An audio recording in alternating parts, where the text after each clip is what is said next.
ကျမ်းမာပျော်ရွှင်ပြီးတော့ဉာဏ်ကောင်းတဲ့ကလေးလေးတစ်ယောက်ဖြစ်လာစေဖို့ငယ်စဉ်အရွယ်ကလေးကအစားအစာကိုတေချာလေးဂရုစိုက်ပြီးဖို့လိုပါမယ်။ဒီလိုဂရုစိုက်ပြီးမှုကကလေးကိုရုပ်ပိုင်းဆိုင်ရာရောစိတ်ပိုင်းဆိုင်ရာပါကျမ်းမာပျော်ရွှင်သူတစ်ယောက်အဖြစ်ကြီးပြင်းအရွယ်ရောက်လာစေမှာပါ။ဒီတော့ကိုယ့်ရဲ့ကလေးလေးကိုစိတ်ရောကိုယ်ပါကျမ်းမာသူဖြစ်စေဖို့အကောင်းဆုံးထောက်ပံ့ပေးနိုင်မဲ့အစားအစာတွေကဘာတွေလဲဆိုတာကိုပြပြပေးသွားမှာပဲဖြစ်ပါတယ်။ဗီဒီယိုလေးမစခင်မှာ channel လေးကို subscribe လုပ်ရသေးရင် subscribe လုပ်ပြီးတော့ဘေးနာ notification လေးကိုနှိပ်ထည့်ပေးပါအောင်ရှင်။ဒါဆိုရင်ဗီဒီယိုလေးကိုစလိုက်ကြရအောင်နော်။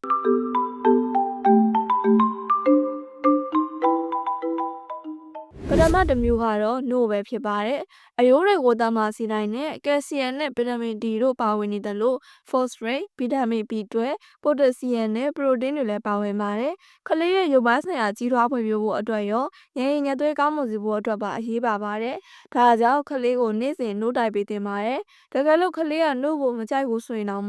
နို့မှာပါတဲ့ဗီတာမင်နဲ့သတ္တုဓာတ်တွေပြေဝစွာပါဝင်နေတဲ့အာဟာရပြည့်တောက်စရာတစ်မျိုးကိုတိုက်ပေးလို့ရပါတယ်ရှင်။နောက်တစ်မျိုးကတော့ဥဝမျိုးမျိုးပါဥဝမျိုးမျိုးမှာကလေးတွေအတွက်မရှိမဖြစ်လိုအပ်တဲ့အာဟာရဓာတ်တွေဖြစ်တဲ့ပရိုတင်းဗီတာမင် D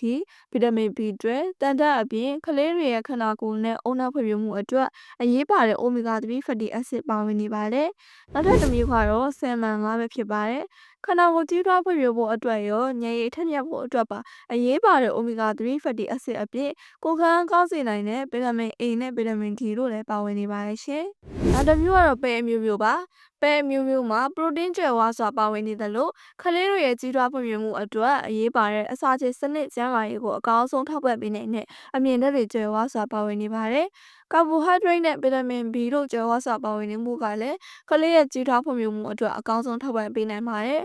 နောက်ဆုံးတစ်မျိုးကတော့အဆီမပါတဲ့အသားပဲဖြစ်ပါတယ်တန်ဓာတ်ပါဝင်နေတာကြောင့်သွေးအားနဲ့ရောဂါတွေမဖြစ်အောင်ကာကွယ်ပေးပြီးတော့အုံနောက်စီကိုအောက်ဆီဂျင်အပြည့်အဝရရှိအောင်ထောက်ပံ့ပေးပါတယ်ပရိုတင်းပါဝင်တာကြောင့်အယိုးနဲ့ကြက်သားတွေကိုတန်မာစေပြီးတော့ကိုယ်ခံအားကိုလည်းကောင်းစေနိုင်ပါတယ်။တင်းမြင့်မှုစွမ်းရည်ကိုတိုးစေနိုင်ပြီးတော့အာရုံစိုက်နိုင်စွမ်းကိုလည်းကောင်းစေနိုင်ပါတယ်ရှင်။ကလေးကိုကြမ်းကြမ်းမာမာနဲ့ဉာဏ်ကောင်းပျော်ရွှင်တဲ့ကလေးတစ်ယောက်အဖြစ်ကြီးပြင်းလာစေဖို့ဒီအစားအသောက်လေးတွေကိုငယ်စဉ်ကတည်းကသေချာလေးပြင်ဆင်ပေးစေချင်ပါတယ်။ဗီဒီယိုလေးကိုအဆုံးထိကြည့်ပြီးတော့အားလုံးကျေးဇူးတင်ပါတယ်ရှင်။နောက်ထပ်ဗီဒီယိုတွေမှာပြန်တွေ့ကြပါဘောနော်။